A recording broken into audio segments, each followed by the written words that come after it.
to put a stop to them. And police now searching for an attempted murder suspect and his weapon. And May Day is Lay Day in Hawaii, the history of the beloved day of aloha. Covering all of Hawaii, this is Island News at 5.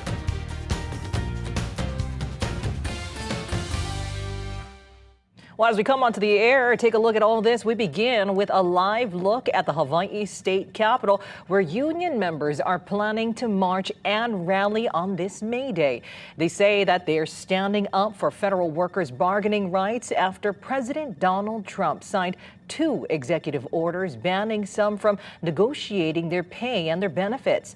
The march is set to kick off right here, and it ends at the Prince Kuhio Federal Building, where a rally is scheduled for later this evening at 6.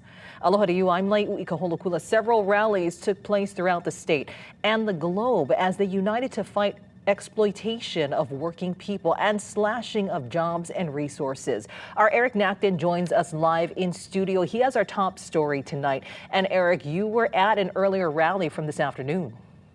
Yeah, with a steadily growing crowd on hand, the main message today: one struggle, one fight, all workers unite. Working people rallied together against what they feel is a national crisis.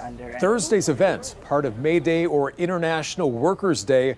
Multiple unions involved included nurses, hotel workers, and many others. What has been the response of our legislators here in Hawaii? How have they worked to protect our migrant workers, our low-wage workers? Even though we may look different, we may come from different places, we might not necessarily be from Hawaii, when it comes to the working people, it's all one fight. We support our union, we support other unions. I represent a bunch of Lahaina Filipino immigrants who were directly affected by the Lahaina fire. People are really struggling, paying 3 times more rent than they've ever paid. And goals include building up the coalition of workers in Hawaii. Others feel bills have not been passed, including ones to help worker rights and help worker families. Eric Nacton, Island News. Thanks so much, Eric. And again, that rally starts at 6 this evening. Well, Hawaii officially filed a lawsuit today against fossil fuel companies for their role in climate change, despite an attempted block by the Trump administration. Now, even before the lawsuit, the U.S. Department of Justice sued Hawaii and 3 other states in an attempt to block their lawsuits. The legal battle would have prevented states from enforcing laws or filing suits against the corporations that they believe are largely responsible for climate change. The state wants oil companies to put billions of dollars into funds to pay for damages they say were caused by climate change, including the Lahaina wildfires.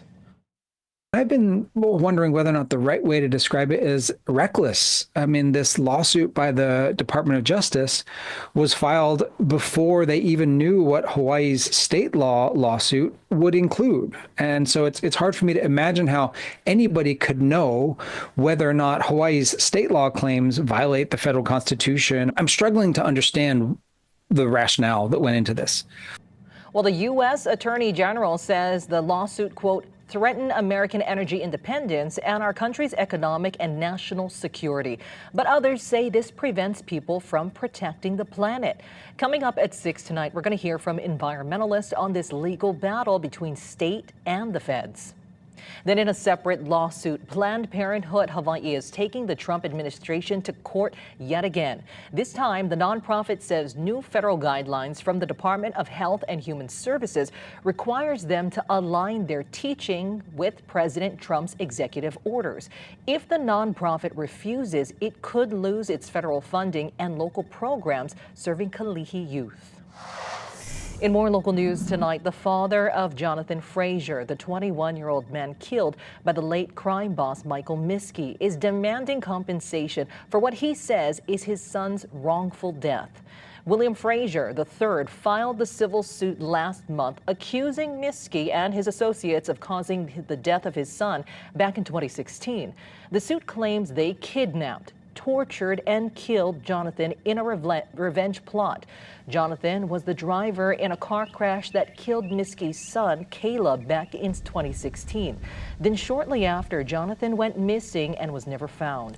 10 of Miskey's associates already pleaded guilty to charges related to the incident.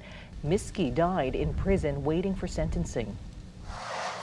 Well, in Ewa Beach, Honolulu police are looking for this man on your screen. He's accused of hitting a victim in the head with a metal bat. Police say the suspect drove away on an e-bike headed southbound on Fort Weaver Road.